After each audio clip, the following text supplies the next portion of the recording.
I'm Papa Michael, and today I'm going to be talking about my childhood. And the reason for that is that when you file a claim for disability through the VA, you have to demonstrate that your disability that you're filing for is service connected.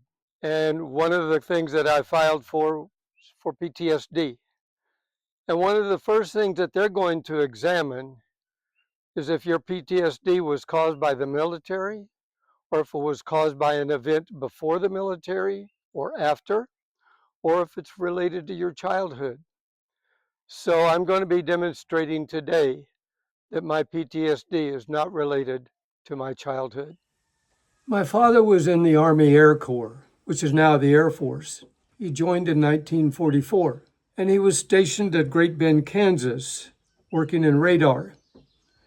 While there, he met my mother, and he married her November the 17th, 1945. He was 20, she was 18.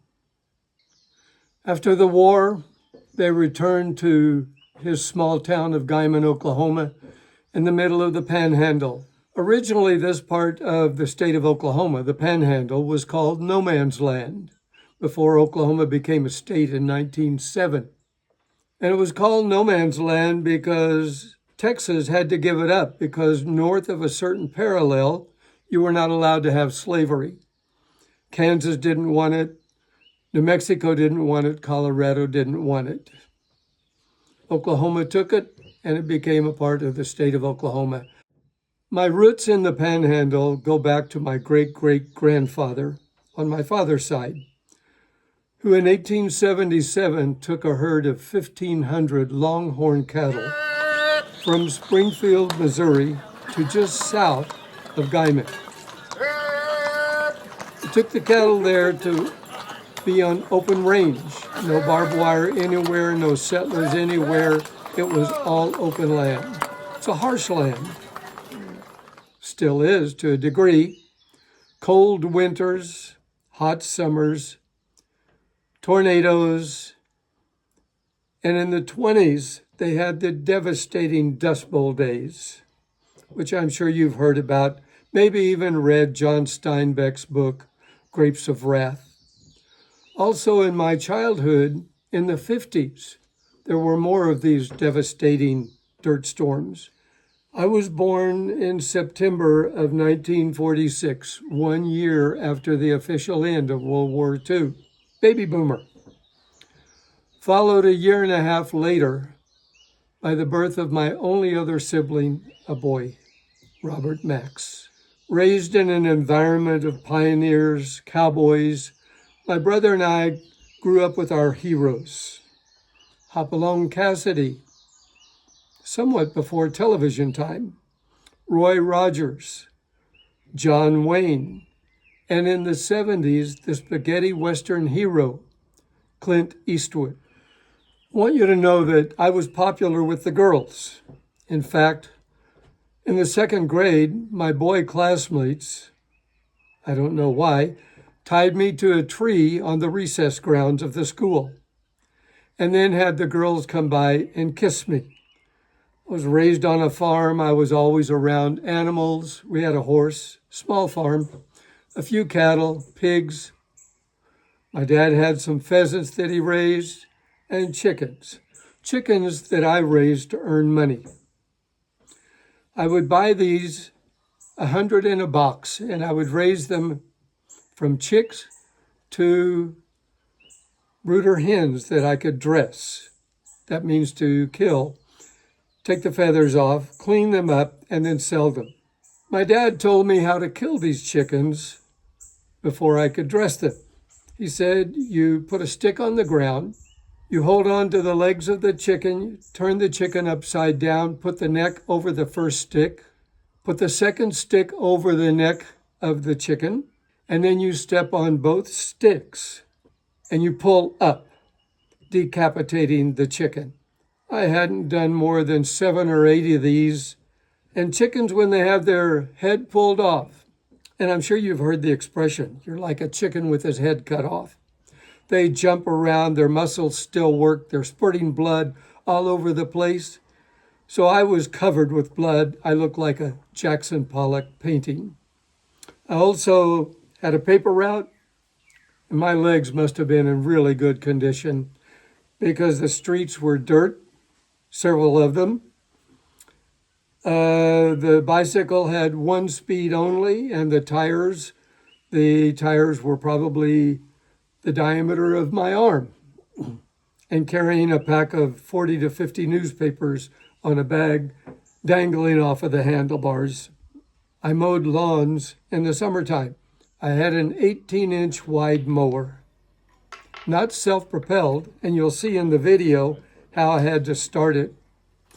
And I would push my mower around town, and the gasoline I would carry with me. And at that time, we didn't really have plastics. So the gasoline was carried in a gallon jug made of glass. At age 14, I started driving a tractor, and I would drive a tractor all summer long, 12, 14 hours a day. And also I would load hay bales, called bucking hay. I would get paid 5 cents a bale to pick it up, put it on a truck, transport the truck back to the area where they wanted the haystack, and then stack it in that area. In the panhandle of Oklahoma, most boys participated in sports, football, basketball, baseball, rodeo. I failed in all of the ball sports because I wore glasses, and I had worn glasses since I was in the 3rd grade. And when I was a youngster, they didn't have the athletic glasses. So the coach would say, "You've got to take your glasses off." So wearing my football pads, football gear, the person trying out for quarterback would take the ball, someone would run out, in this case me, and the ball would be thrown towards me, and I would never even see it. It would hit my shoulder pads. Baseball wasn't much better. I'm sent to the outfield. I hear the clack of the bat against the ball. Wooden bats at that time, no aluminum bats. I would never see the ball. The only indication that I had the ball was near me was when I would hear the thud as it hit the ground beside me. Again, end of baseball career. Rodeo, I didn't care for at all. There's no way I wanted to be bucked off of a horse. In high school, I was an average student. I didn't know how to study. My parents had finished high school. I did participate in some of our school's plays, and I graduated in May of 1964. And in college, my first semester, I discovered gymnastics. I took a class. I excelled at it. I was a strong farm boy. And at the end of the semester, the instructor told me, "You should transfer to a college in eastern Oklahoma that has a gymnastic team." I went, and I competed several competitions, and one of the competitions I slipped off of the rings and I fell on my hand. I showed my hand to the coach, and he said, "I think you've got a bad sprain. So when you get back to the dorm, to get the circulation going again." I woke up in the morning and my hand looked like a boxing glove. I went to the doctor and he told me, "You have a really serious break here. Put me on a cast. Come back in 4 weeks, we'll take the cast off." I started doing handstands on the side, putting my cast, the edge of the cast on the floor, my other hand flat. "Hey, coach, look at me. I could do handstands with a cast." And about that time, the cast broke. When I went back to the doctor to get the cast taken off, took an x-ray. "Oh, you rebroke this. We're going to have to take you into surgery this time." So altogether, I wore the cast for 8 weeks. While in college, I met a girl that would later become my wife. She was, like myself, from a rural community. She told me that she had been valedictorian of her graduation class. When I asked her how many were in her graduating class, she said 4. In December of 1966, I received notification from my draft board that my eligibility for being a college student was being changed to 1A. I was going to be drafted shortly. I knew it. In January, I went to the enlistment office, the recruiting office in Guyman. got screwed over by the recruiter. I'll tell you about that in the next video. Join me in my next video when I tell you about going into the military, basic NAIT. Aloha, hello, goodbye, peace, love, and compassion.